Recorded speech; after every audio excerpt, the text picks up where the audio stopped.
ওযুর ফরজ হলো চারটি, ওযুর ফরজ হলো চারটি। এক নাম্বার কি?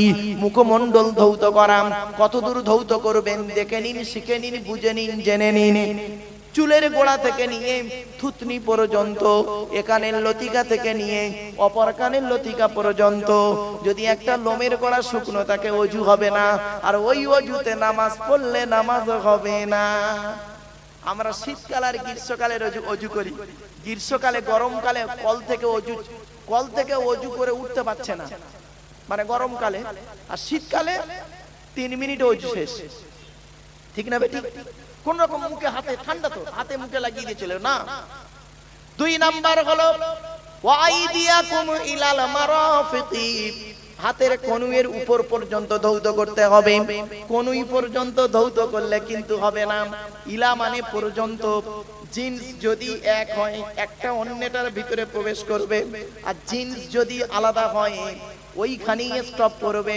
সুম্মা তিমুস সিয়ামা ইলাল লাইল। এটা গ্রামাটিক্যাল ম্যাটার বললাম। যাই হোক, ওই ইলা শব্দের দুটো মানে হবে।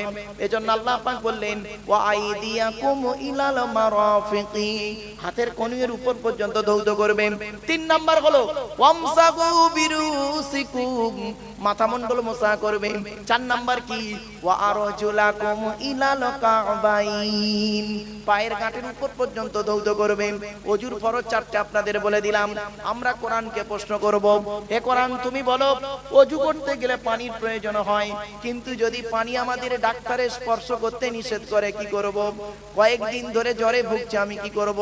এমন জায়গায় বেড়াতে গিয়েছি যেখানে পানির প্রবলেম, মরুভূমি এলাকায় পানি নেই, কি করব? কোরআন বলছে আরে সমস্যা হবেই হবে জানি, সমাধান দেওয়ার জন্য আমি কোরআনে রাজি আছি। কি ও সমাধান দিচ্ছে? আপনি প্রশ্ন করুন, উত্তর দেবে কোরআন। হে কোরআন তুমি বলো ওযু করতে গেলে পানির প্রয়োজন, কয়েকদিন ধরে আমি জ্বরে ভুগছি, ডাক্তারে পানি স্পর্শ করতে নিষেধ করেছেন, তাহলে আমি কি নামাজ ছেড়ে দেবো, ওযু করব না? কি করব? কোরআন বলছে টেনশন মোটে নিবি না। ওয়া ইন কুনতুম মারদা আও আলা সাফারিন আও জাআ আহাদুম মিনকুম মিনাল গায়তি আও লামাসতুমুন নিসা ফালাম তাজিদু মাআন ফাতায়াম্মামু সাঈদান তাইয়িবান ফামসাহু বিওুজুহিকুম ওয়া আইদিকুম। 5 নম্বর পারা 4 নম্বর পৃষ্ঠা 3 নম্বর লাইন, সূরার নাম সূরা নিসা।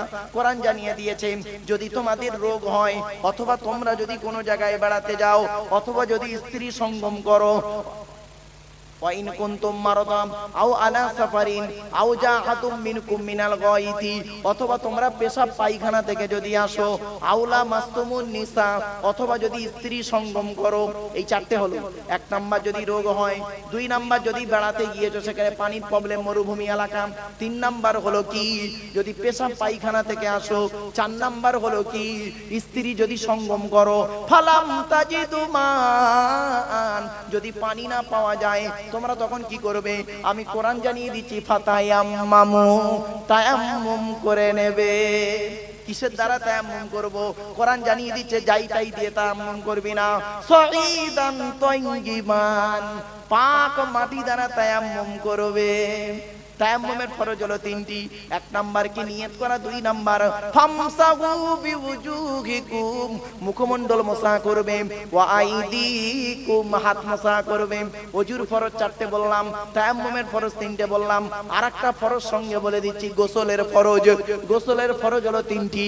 1 নাম্বার হলো গড়গড়া সহ কুল্লি করা, 2 নাম্বার নাকের নরম গোস্ত পর্যন্ত পানি পৌঁছানো, 3 নাম্বার সারা শরীরটাকে ভালো করে ধৌত করা। আমরা পাক পবিত্র হয়ে গেলাম।